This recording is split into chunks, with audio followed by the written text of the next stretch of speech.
میں ذکر اللہ تعالیٰ کہتے ہیں کہ جس دن وہ اس سے ملاقات کریں گے تو ان کا تحفہ سلام ہوگا اور اس نے ان کے لیے بڑی عظمت والا اجر تیار کر کے رکھا ہے. اب آپ چاہیں تو اس کو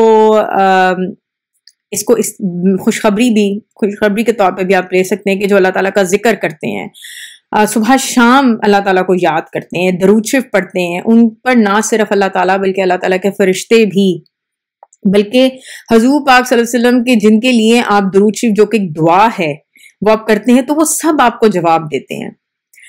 پھر آیت نمبر 45 آپ پڑھیں. اس میں اللہ تعالیٰ نے کہا ہے کہ اے نبی صلی اللہ علیہ وسلم، بے شک ہم نے آپ کو مشاہدہ کرنے والا، ٹھیک ہے، اور خوشخبری دینے والا اور نذیرن یعنی بعض کہتے ہیں ڈر سنانے والا یا خبر سنانے والا بنا کر بھیجا ہے. پھر آیت نمبر 46 اور اس کے اذن سے اللہ کی طرف دعوت دینے والا اور منور کرنے والا بنا کے بھیجا، یعنی منور کرنے والا آفتاب. اور اہل ایمان کو اس بات کی بشارت دے دیں کہ ان کے لیے اللہ کا بڑا فضل ہے. ٹھیک ہے، ایک یہ آیت ہو گئی. So please I urge all of you کہ آپ نے 41 سے لے کر 47 تک ان آیات کو ضرور پڑھنا، خاص طور پہ وہ تمام لوگ کہ جو اس وقت کسی قسم کی بھی ٹف ٹائم سے، مایوسی سے، اداسی سے، ڈپریشن سے، کسی قسم کے بھی ٹف ٹائم سے اگر آپ گزر رہے ہیں نا، آپ کو فیل ہو رہا ہے کہ آپ اتنی دعائیں مانگ رہے ہیں، آپ اتنی عبادت کر رہے ہیں اور آپ کی کوئی قبولیت کا اشارہ نہیں مل رہا، کوئی جو سوال کر رہے ہیں اس کا جواب نہیں مل رہا، تو آپ لوگوں نے اس کو ضرور پڑھنا ہے. ٹھیک ہے.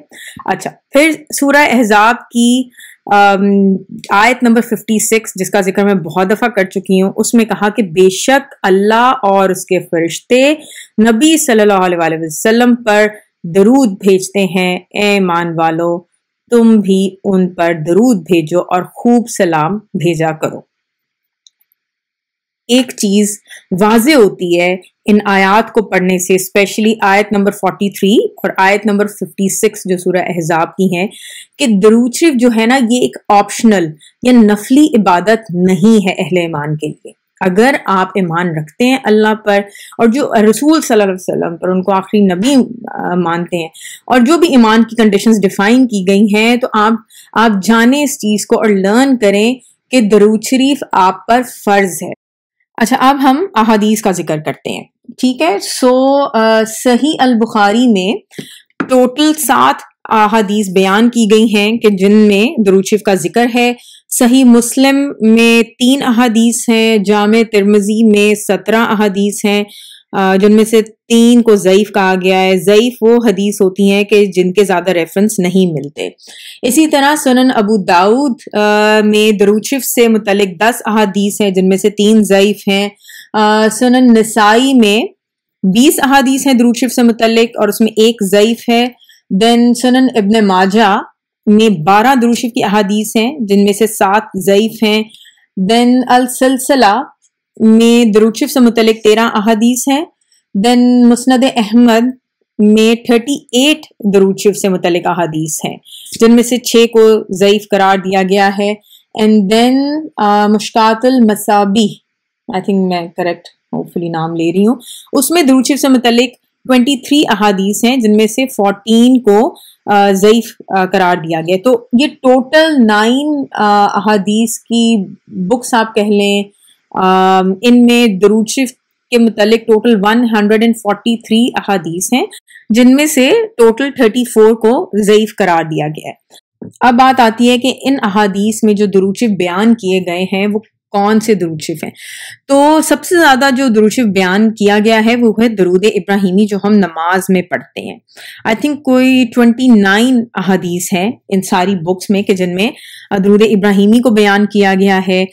اس کے علاوہ درود ابراہیمی میں سے کچھ ورڈز نکال کر ازواج اور ذریات، یعنی حضور پاک صلی اللہ علیہ وسلم کی وائفز ازواج مطہرات رضی اللہ عنہ، اور ذریات کہتے ہیں پوری پروجنی یعنی تمام فالوورز.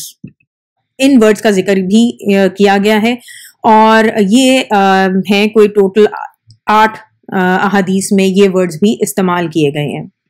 تو سب سے زیادہ ان احادیث میں درود ابراہیمی جو نماز میں پڑھتے ہیں اس کا ذکر آیا ہے۔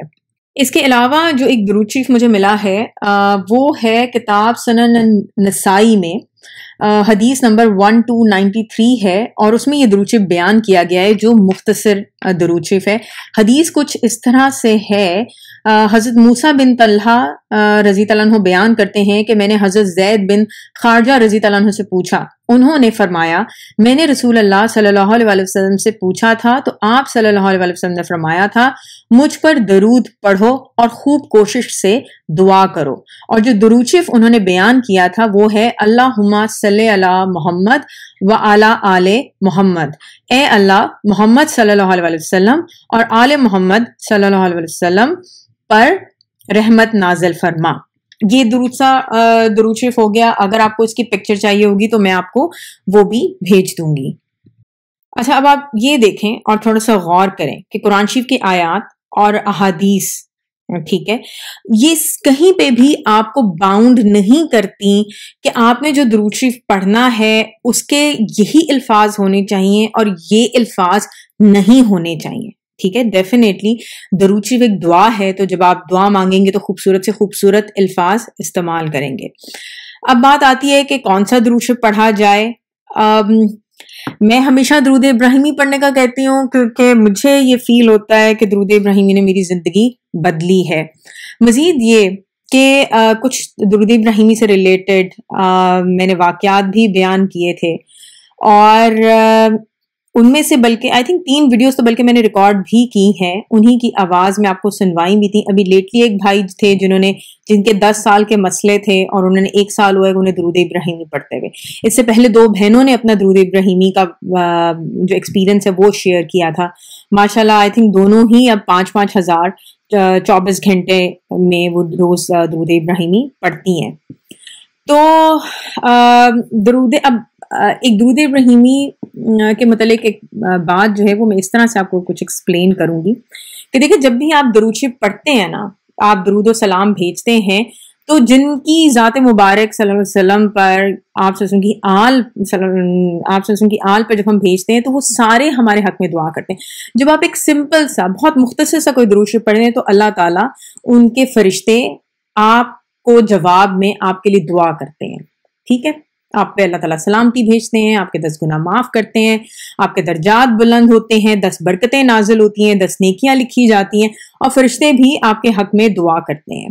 مزید یہ کہ اگر آپ بہت سارے درود شریف سے ریلیٹڈ واقعات پڑھیں تو آپ کو اندازہ ہوتا ہے کہ جب آپ ایک بار درود شریف پڑھتے ہیں تو حضور پاک صلی اللہ علیہ وسلم آپ پر سلامتی بھیجتے ہیں، آپ کے سلام کا جواب بھی دیتے ہیں اور وہ بھی آپ کے حق میں دعا کرتے ہیں۔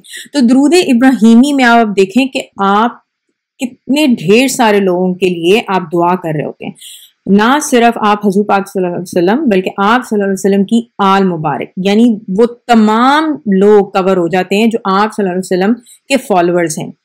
نہ صرف ان کے لیے رحمت اور برکت کا آپ ذکر کرتے ہیں بلکہ آپ حضرت ابراہیم علیہ السلام جو کہ اللہ تعالیٰ کے دوست ہیں ان کے لیے، بلکہ ان کی بھی آل یعنی ان کے تمام فالوورز جن میں بہت سارے نبی کرام علیہ السلام، بہت سارے برگزیدہ بندے شامل ہیں۔ اسی طرح حضور پاک صلی اللہ علیہ وسلم کی آل میں کتنے اولیاء کرام رحمۃ اللہ علیہ، کتنے کون نہیں ان کی آل مبارک میں شامل۔ تو آپ دیکھیں جب آپ ان سب کا ذکر کرتے ہیں تو یہ سب آپ کے حق میں دعا کرتے ہیں۔ اسی وجہ سے درود ابراہیمی جب آپ پڑھنا شروع کرتے ہیں تو بہت جلد آپ کے حق میں آپ کہہ لیں کہ زندگی کے معاملات، زندگی کے دین و دنیا کے، ایون اگر آپ روحانیت کی راہ پر چل رہے ہوتے ہیں تو دین و دنیا، روحانیت، سب معاملات آپ کے لیے آسان ہوتے ہیں۔ اب بات آگی، بہت سے لوگ کہتے ہیں کہ درود ابراہیمی پڑھنے میں بہت ٹائم لگتا ہے، تو کوئی مختصر درود شریف بتا دے۔ تو میں نے احادیث کے حوالے سے آپ کو ایک مختصر درود شریف بھی ذکر کر دیا جس کا میں نے کہا کہ آپ چاہیے تو تصویر میں آپ کو بھیج دوں گی۔ حدیث کا بھی ذکر کر دیا تھا کہ اس حدیث میں وہ مینشن ہے، اس میں بھی آپ صلی اللہ علیہ وسلم اور آپ صلی اللہ علیہ وسلم کی آل مبارک کا ذکر کیا گیا ہے۔ اچھا، ان احادیث کے علاوہ جو ایک اور درود شریف بہت فیمس ہے وہ ہے جمعے کے دن جو عصر کی نماز کے بعد 80 مرتبہ درود شریف پڑھنے کا کہا گیا ہے، اس کو آئی تھنک قول البدی کی بک میں بیان کیا گیا ہے حضرت ابو ہریرہ رضی اللہ عنہ کے ریفرنس سے اور حضرت سہل رضی اللہ عنہ کے ریفرنس سے بیان کیا گیا ہے۔ اب سوال یہ ہے کہ میں کون سا درود شریف پڑھوں؟ تو اس کا جواب یہ ہے جون سا مرضی درود شریف پڑھیں، مختصر درود شریف پڑھیں، درود ابراہیمی پڑھیں، درود تاج پڑھیں، کوئی سا بھی درود شریف پڑھیں، لیکن درود شریف ضرور پڑھیں۔ الصلاۃ والسلام علیکہ یا رسول اللہ صلی اللہ علیہ وآلہ وسلم۔ السلام علیکم رحمۃ اللہ وبرکاتہ۔